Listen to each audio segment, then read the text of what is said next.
afraid that if anybody allows their stuff to be shown, that ours might be shown. And so the Course in Miracles says that all of that just goes into the category of our believing that the real stuff within us is really awful. Now he says, you think, in the Course in Miracles, it says, you think that you're so hideously ugly deep down inside that if people really knew how hideous and ugly you were, that they saw the real you, that they would see how hideous and ugly you were, and they would recoil in horror. Now, the Course in Miracles says the only way you're going to get out of the way that makes you feel, because if you think that if people saw the real you, they would recoil in horror, then what does that make you do? Not show the real you. Be very into appearances, just doing that which you think looks okay, valuing it in other people when things just look okay on the outside. Now, we're told in the Course in Miracles, he says, why don't you just actually look under there? Why don't you just take a look under there? Because what's going to happen if you actually allow yourself to look behind your mask is that you will see that all that is down there is light. Because the real you is just a totally loving, innocent person. Now, once you see that, you will realize that you need no mask. And once you realize that you need no mask because all that's under there is love, then you will understand that all that's underneath the mask in anyone is love. Now, until we do that, we're existing in a world where everybody's wearing their mask. And like we said, like with Gary Hart, what we're really angry at people for is letting the mask down. Because we value this world, we think that we need it. The ego mind says that without those masks, everything grows very chaotic. But what the Course in Miracles says is that as long as everybody is wearing their masks, things are chaotic. And it's when we let down our masks that the chaos ends. Because all that's under there in any of us is love. That's all that the real you is. So if you had to use one word to define what that mask is, it's guilt. It's the belief that people are guilty. And so that's why a lot of people can call mom but still not like mom. They might call mom, but the reason they don't like her is because they think she's guilty. I certainly thought mine was guilty for a long time. I really thought that my mother was really the source of so many of my problems in my life. And what the Course in Miracles told me was I could believe that if I wanted to. And if I did believe that, if I thought my mother's guilt was real, then to the extent that I thought her guilt was real, I would see it as the cause of my problems. And since cause and effect is a major tenet of consciousness, as long as I thought my mother's mistakes were real, then the wounds that I felt they caused me would be real. And so I was a walking wound, but I felt justified because I could say, Mom did it. Mom did it. Mom made me feel this way or that way. So then people would tell me, forgive your mother, and I thought that meant things like call her on Mother's Day. That's not what it means to forgive your mother. You know me, many of you, enough to know that I'm real into holidays like Christmas because it's a deep psychological significance. Easter, Passover, these are deep psychological significance. Mother's Day, I close my eyes, there's no deep psychological significance to Mother's Day. It's so obvious, and people got together and realized how many brunches they could sell. You know, they got together and there's a Mother's Day and there's a Father's Day. But that doesn't mean that forgiveness, so I can't really give any sacred notion to the idea of what today symbolizes. But the idea of forgiveness of our mother symbolizes a lot. The fact that today we take our mothers to lunch, today we call her, today we send our flowers, may or may not mean anything. Just more appearances. But the idea that something makes us realize that only in the forgiveness of my mother, as well as the forgiveness of anyone else, will I be released to a new life is profoundly important. Now, what the Course in Miracles says is, only love is real. Nothing else actually exists. You see, what love is something that gives back an effect. The Course in Miracles talks about cause with a capital C. And anything loving that people do is cause with a capital C, and so it will have effects in your life.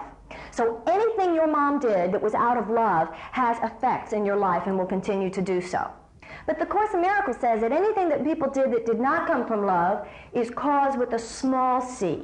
It's not an actual cause. It's not actual because without love behind it, it's no real energy. It's just illusory energy.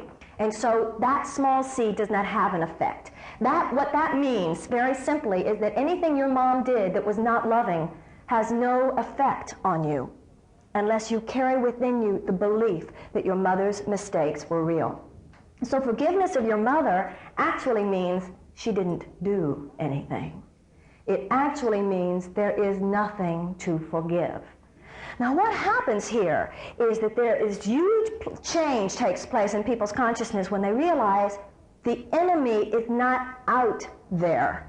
The enemy is not in what anyone did to you. The real enemy, let's say in your relationship with your mother, is not what your mother did to you. The enemy is the fact that you could carry anger towards her for 10, 20, 30, 40 years.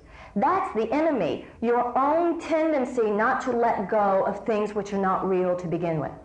Now what happens when you begin to realize that the enemy is within you and not outside of you is that you also begin to realize that your salvation is within you and not outside of you. And that will be the transformation of the planet. Our political leaders, for instance, just as there is this tendency to be angry at our mothers, there's also this tendency to think that the person elected as president in 1988 is who is going to save us. Who's going to save us is you and me. I heard one of the presidential candidates on television today, and he was talking about how he had 14 or so major economists at his house, and he was asking them all for their opinions about the economy. And they had all given him all this stuff about the economy. So the candidate turned to him and he said, all right, now, you're telling me that if those changes happen that you just talked about, if we did all those things that you talked about, the productivity in this country would increase? And they were all silent, and they looked at each other, and they looked at him, and they said, no. No, productivity in the country will only increase if the attitudes in the people change. People want to make certain changes. But you see, the ego mind always has this idea that somebody is at fault in my problems. And the ego also has this idea that somebody else would be my savior. Now, the Course in Miracles says the only enemy is inside of you, and the only salvation is inside of you. One of the exercises is, my salvation comes from me. And so this is the greatest illusion of all, the idea that the power to hurt you comes from outside of you, or that the power to save you comes from outside of you.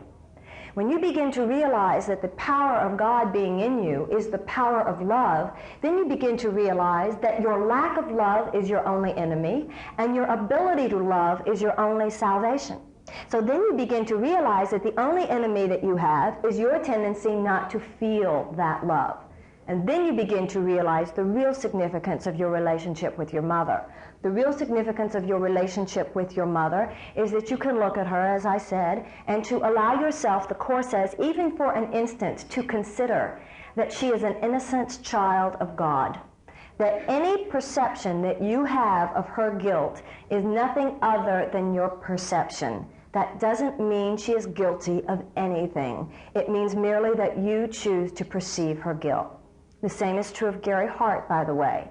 This was an issue of people's perception. It may or may not have anything to do with the way there's some cosmic alignment of thought about Gary Hart. This week gave us a marvelous opportunity to look and to see how the human mind can come up with a storyline and decide what storyline it is that's going to be real for us. Just according to whim, basically. A whim that has to do with the ego's desire to destroy everyone.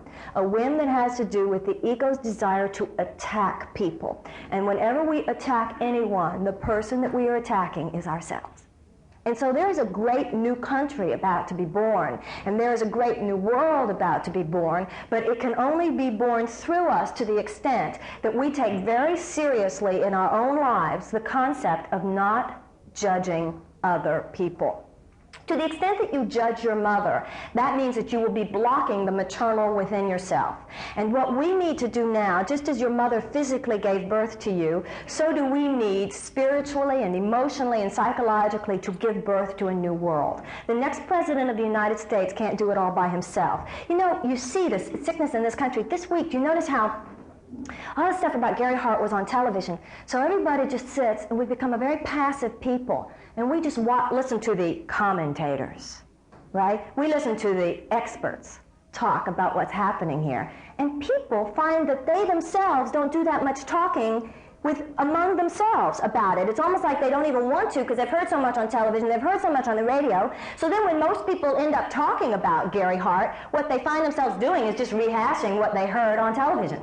Right? Or television says that this man knows because this man is a political commentator in some newspaper, or this person knows because they are or whatever. And we just listen, and we let all this power, all these decisions about our own lives be made.